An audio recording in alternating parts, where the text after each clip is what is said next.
In contemporary literature, problem and project-based learning and assessment are often portrayed as new ideas in education, but this is not the case.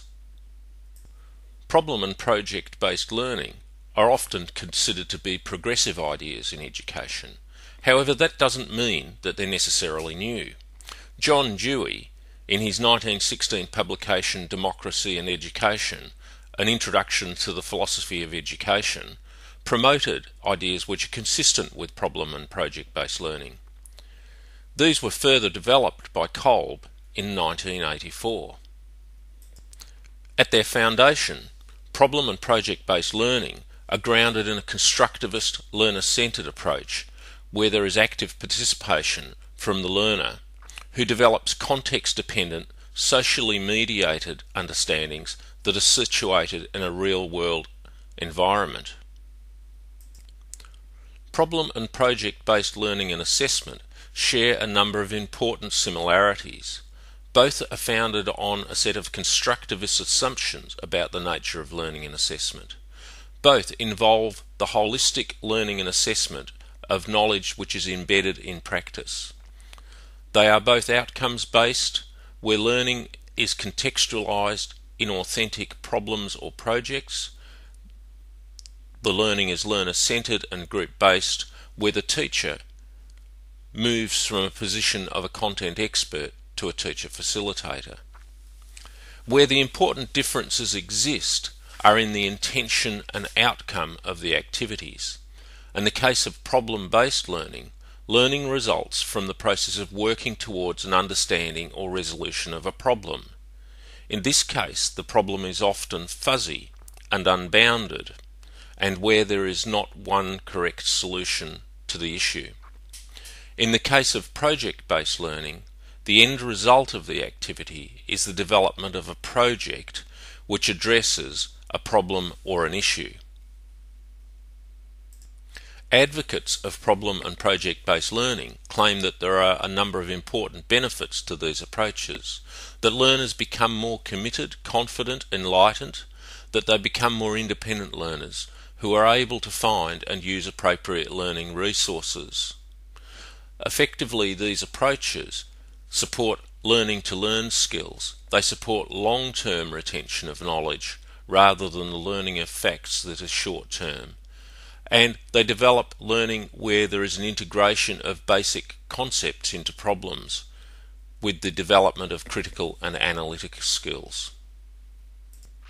For teachers engaging in problem and project-based learning, there are a number of important roles to adopt and a number of processes to follow.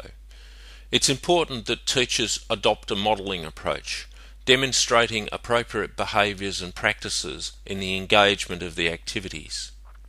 It's important that teachers scaffold or support learners' activities without interfering too much in the process, and that teachers fade, that they withdraw from the support of the activity as learners become more capable and confident in their problem and project-based learning activity. Effectively, the role of the teacher becomes that of a coach, supporting learners as they engage in problem solving and the development of projects. So teachers engaging in problem and project-based learning move from the position of content expert to that of guide, coach or mentor. They are important in providing feedback and reflection on the learning process and group dynamics. They're responsible for probing findings, hypotheses and conclusions and sharing their thinking with students who need direction and guidance. The success of problem and project-based learning and assessment is dependent on a range of factors, including the appropriate selection of the program, the delineation of clear expectations and roles, the quality of the tutor or teacher, and in particular in the vocational sector, the teacher's ability to provide adequate work-based experience which brings the nuances of the workplace to learning. The willingness of students to be engaged in problem and project-based learning, where they're required to demonstrate significant independence and a willingness to develop their own ideas. It is also important that students come to project and problem-based learning with a set of underpinning knowledge and skills, both about the issue in which they are involved and in the business of completing problem and project-based learning activities. Finally, and particularly in the vocational sector, industry engagement and support are seen as really critical in the success of these activities, where industry participates with learners in creating an authentic environment. If one searches YouTube with the key terms of problem and project-based learning, it's possible to find a number of short videos that show examples of these activities at play, also reviews from students as well as teachers. YouTube also provides examples of high-tech simulations in the form of problem and project-based learning. These include flight simulations and medical dummies. Videos also provide a glimpse to the future with examples of virtual environments where problems can be solved and projects can be completed.